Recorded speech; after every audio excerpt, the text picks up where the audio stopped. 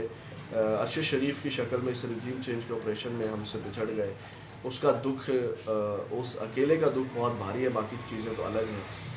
ہم سب پرسنل طور پہ جو ہے وہ ہٹ ہوئے، لیکن ہم نے کبھی شکایت نہیں کی، گلہ نہیں کیا آپ کے سامنے، اب بھی نہیں کر رہے، صرف ہم یاد دہانی کروا رہے ہیں، کوئی ایشو نہیں ہے۔ یہ تمام چیزیں جتنی بھی ہوئی، اس میں ہم نے تو اپنا رول پلے کرنے کی حق اور سچ کے ساتھ کھڑے ہوئے، اور اس کی سزا جو ہم نے بھگتی وہ کوئی ایشو نہیں ہے، یہ چیزیں چلتی رہتی ہیں، ہمیں کوئی گلہ شکوہ نہیں ہے کسی سے، لیکن یہ تمام چیزیں کی گئی، اور ابھی بھی اس کا تسلسل جو ہے وہ چل رہا ہے۔ یہ بات میں کیوں کر رہا ہوں 2 سال کے بعد بھی،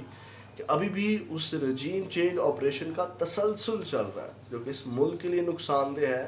اس ادارے کے لیے جو خود کو ایک اکیلا ادارہ ریاست سمجھتا ہے، اور اس کے لیے نقصان دہ ہے، کیونکہ ابھی بھی چیزیں وہ اسی طرح چل رہی ہیں، اسی طرح لوگوں کے اندر جو ہے وہ تمام چیزیں کھڑی ہوئی، جب تک وہ ادارہ ان جن کو نمونوں کو لا کر کے بٹھائے، ان نمونوں سے علیحدگی اختیار نہیں کرے گا، یہ عوام میں اب وہ چیزیں نہیں آئیں گی جو پہلے تھی، وہ محبت، وہ عقیدت، وہ انصت۔ آج یہ نمونوں سے ادارہ علیحدگی کا اختیار کر لے، سر سے ہاتھ ہی اٹھا لے، علیحدگی کیا اختیار کرنی ہے، ان کو ان کے حال پہ چھوڑ دے، ضرورت نہیں ہے علیحدگی کا اعلان کرنے کی، اور یہ اور وہ۔ آج عوام ان کے ساتھ دیکھتا ہوں کس طرح کھڑی ہوتی ہے، عمران خان کے دور میں ان کا کیا مرال تھا۔ تو یہ ناصر کام اب بھی وہ تسلسل جاری ہے، اور میں یہی کہوں گا قوم کو ان کرداروں کے خلاف جو آواز اٹھانی چاہیے، ان کی سزا کا مطالبہ کرنا چاہیے، اور پاکستان کے ساتھ جن جن لوگوں نے اس وقت گورنمنٹ یہ رجیم چینج آپریشن میں شامل تھے، ان کو کیفر کردار تک پہنچانا چاہیے، وہ سزا کے مستحق ہیں، انہوں نے اس ملک کو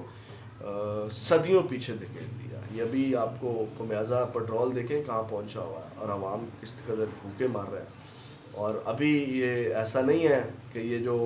وزیر اعظم صاحب گئے ہیں اور $5 ملین کا یہ آ رہا ہے، کک فرق نہیں پڑنا اس سے نظر۔ میں آپ کو بڑے سادہ سے بڑا ایک چھوٹا سا فگر دینے لگا ہوں، 25 سے 30 سال تک پاکستان میں کوئی بہتری نہیں آئی، 25 سے 30 سال۔ اور وہ نوجوان جو آج روزگار کی، یا جو ینگ ہو رہا ہے، اس کا فیوچر جو ہے، یعنی کہ اس وقت جو 70% یوتھ ہے، اس کا فیوچر اس ملک میں تباہ ہے۔ یعنی کہ کچھ لوگ 2 سال میں رل گئے، جنہوں نے سٹیبل ہونا تھا وہ ان 2 سالوں میں رل گئے، اور جنہوں نے ابھی سٹیبل ہونا ہے، جنہوں نے ابھی نکلنا ہے، ان کا آگے کوئی فیوچر نہیں ہے، اور وہ 25-30 سال کے اندر اندر انگزائٹی، ڈپریشن، اور وہ کس قدر خطرناک ہتھیار بن جائے گی یہ یوتھ، آپ سوچ بھی نہیں سکتے۔ تو بہت سیاہی نظر آ رہی ہے، سیاہی نظر آ رہی ہے۔ اپنا بہت زیادہ خیال رکھیے گا۔ پاکستان زندہ باد۔